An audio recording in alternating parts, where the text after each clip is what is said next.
Simon Squibb asked me to paint him a 50-foot tall mural on his huge staircase. On this.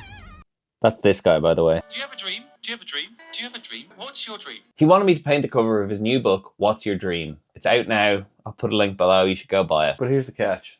I'd never painted a mural before. I had no idea what I was doing. For context, this is a look at the biggest thing I'd ever painted before this point.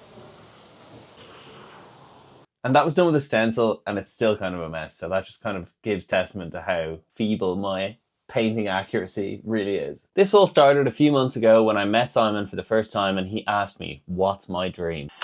Get off your phone, I've got something to ask you. Okay. What's your dream, man? My dream. That led to him inviting me to paint one of the windows on his staircase, which I did. Share this with the world, folks. Do it. And then he posted those videos and they got millions of views. Absolutely blew me away. But that was just the beginning. What came next was the biggest challenge of my art career. Make sure you stay tuned to find out what happened. And if you want to follow my journey as it progresses, make sure you smash that subscribe button and stay tuned for weekly videos. Anyway, a few days after those videos got posted, I had my first art show, which was also a huge success. It looked like this.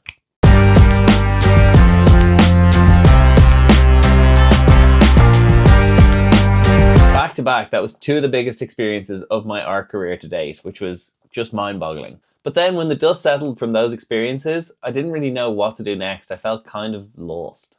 Then, out of the blue, unexpectedly, I got a message from Simon. Hey mate, how you doing? So I've got an opportunity, but you feel free to say no. I'm doing a book cover reveal for my new book. And it's planned approximately for the 18th of July. And the idea that we have is to put the front cover of the book on the staircase, the whole of the staircase. And then we're going to have a big party at the staircase to celebrate. I was thinking what could be cool, and it's up to you if you want to do this, is you paint the staircase with the book cover. But the only thing is it would have to be done by the 18th of July. And I think it's quite a big job. My guess is at least all day. So let me know if you want to do it. It might be too much. Yeah, I'm 100% down for the challenge. Obviously, I responded and said yes, because how was I supposed to turn down an opportunity like that? But truthfully, I had no confidence that I was going to be able to pull it off at all. I was going to need some help. I've been watching an artist on YouTube for the past number of years by the name of Slew, and I knew he would have the answers I needed because he's worked on a bunch of big mural projects over the last few years. Thankfully, I actually happen to know Slew because a few years ago I had him on my podcast. And being the absolute legend that he is, he agreed to take a call with me and he talked me through some of the things to expect, some of the problems I might encounter, all of those various different things. And in his words, this was going to be one big game of problem solving. As soon as you fix one problem, the next problem arises. Little did he know how correct he was going to be and how much that was going to come to fruition. So I had a plan. I had the book cover that I was going to paint.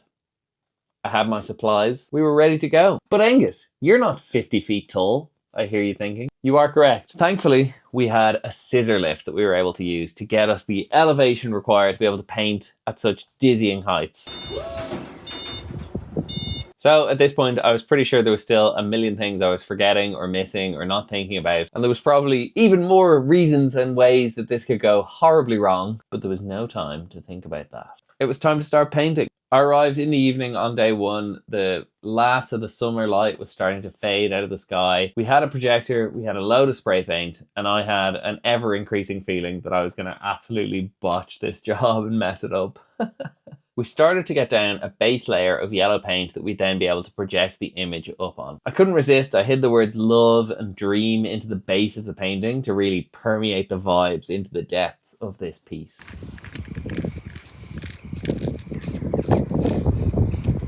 This is when we made our first mistake. The base layer of yellow paint that we did was nowhere near thick enough, which turns out was a complete rookie mistake and was going to cost us a lot of hours down the line. Little did I know that a few days later I was going to have to buy basically every tin of yellow spray paint in London. But anyway, after we got that base layer of yellow on, we set up the projector, projected the image up onto the staircase, and then did quite a lot of tweaking and fiddling until it was perfectly aligned in the way that we wanted. And then we went back up the scissor lift and started to outline the image of the book cover. Then just when we hit our stride, the laptop decided to go to sleep. So we went back down in the scissor lift to wake the laptop up, and at this point I got my first view from a distance of what the mural actually was starting to look like with some of the outline of the cover on, and this was the first point that I got really excited. I started to think, actually, this might work.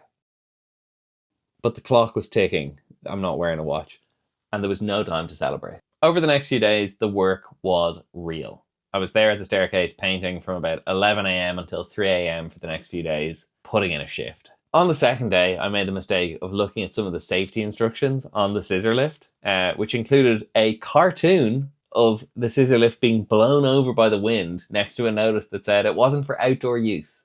So that really, as you can imagine, helped my nerves and my fear. And from that point on, every tiny, gentle breeze felt like a hurricane, and I kept imagining myself toppling off this scissor lift. But I just had to clench my butt cheeks and keep working because there was no time for the fear. So that added a nice other element of tension to the whole proceeding. By the end of day 2, things were really starting to get into a good place. The mural was really starting to take shape, and a lot of the letters were finished. It was like feeling like progress was real, and it was, I was starting to think maybe I wouldn't completely ruin this opportunity. And so it was time to go back and fix my first mistake, that patchy, feeble yellow background that we'd done on the first night. This was the hardest bit probably of the whole project because it was painstaking, it was a lot of detail, and it really hurt my wrists. It took hours of setup, had to tape over every single letter across the book cover, and then using an X-Acto knife cut out the edges so that it was going to be crisp, clean edges. The tape was on the lettering, but all of the yellow background was uncovered so that we could then spray to top up the yellow background to basically do what we should have done on the first day. After a few hours, my hands were cramping, my energy levels were beginning to wane, but I was finally finished with this horrible, painstaking step, and I was ready to just start blasting the wall with more yellow spray paint, which is the more fun part of proceedings. And then I ran out of yellow paint. At this point, it was 2 a.m, so I called it a night. Didn't really know what a stressful, horrible morning was awaiting me the next day, but ignorance is bliss, I guess. I woke up ready for action, did some research on where the local paint shops were near the staircase, found out that Kingston, which was a bit past Twickenham, had 2 different art shops. So I was like, okay, well, obviously one of these art shops is going to have the paint I need. Got on the train, rode for like an hour and a half, got to Kingston, went to the first art shop, no yellow paint. Went to the second art shop, no yellow paint. I started to panic. So I decided to get a close match to the yellow paint, as close a yellow as I could find to the one that I was looking for. Picked up 8 fresh cans of spray paint, made my way back to the staircase to continue with the mural. Got there, went up the scissor lift, sprayed a tiny little tester of this other yellow paint onto the wall, and it didn't look anything like the colour that I had been painting with. It didn't look anything like the colour of the yellow on the book cover. So I went back down in the scissor lift and then proceeded to call what felt like every single art shop in London. And finally, Cass Art in Soho came through. They told me that they had some of this elusive yellow paint, and they allowed me to reserve every can that they had. So then another hour-long journey from Twickenham out to Soho, picked up this spray paint. Pretty sure the guy in the shop who sold me the paint thought I was a freak, because I don't think he's ever seen someone so happy, blissfully full of joy to be buying some tins of yellow spray paint. Anyway, all that yellow spray paint in my bag, back on the train, another hour-long journey. About my 4th or 5th hour on public transport of the morning. Well, it's probably the afternoon by this point. Got back to the staircase eventually, back up in the scissor lift, and back to work with the yellow paint. I spent the next few hours just spraying yellow paint all over this mural until finally it felt like the background was solid enough. And then, time for the fun part, peeling off the tape. Unfortunately, trying to peel tape while videoing with one hand didn't really necessarily work that well, but here's the best shot I got of what that looked like. It's not as satisfying as the actual feeling was, but it'll give you a sense.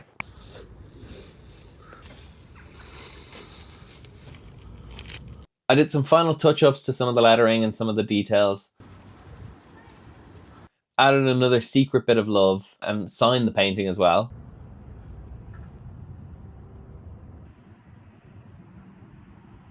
And with that, my work was done, the mural was ready, and it was time to go home. I just want to say how grateful I am to Simon for this opportunity. The man is an absolute legend, and I cannot emphasize enough the link below. You should go buy his book. If you ever have any interest in business and entrepreneurship and your dreams coming true, then his book will help you achieve those dreams. And I also have to give a special shout out to Dudley, who works on Simon's team, who was a huge help.